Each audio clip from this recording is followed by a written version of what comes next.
আপনার জীবনে যতই সমস্যা থাকুক না কেন, আপনার জীবনে যতই চিন্তা থাকুক না কেন, এই কুদরতি শব্দটি পড়ে এই আমলটি করার কারণে আপনার সমস্যা দূর হয়ে যাবে।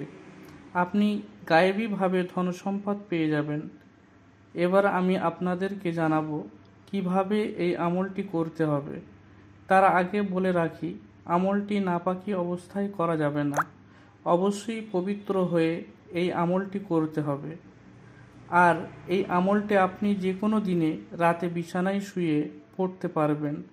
আপনি যখন রাতে বিছানায় শুয়ে পড়বেন তখন এই আমলটি করবেন।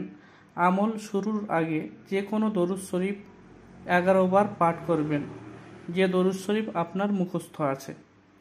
তারপর আপনি এই আমলটি 111 বার পড়বেন।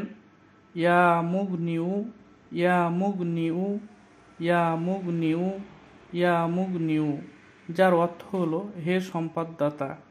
এটি হলো আল্লাহর একটি গুণবাচক নাম, যা বান্দাদের অভাব মোচন করে, সম্পদ ও সমৃদ্ধি দান করে।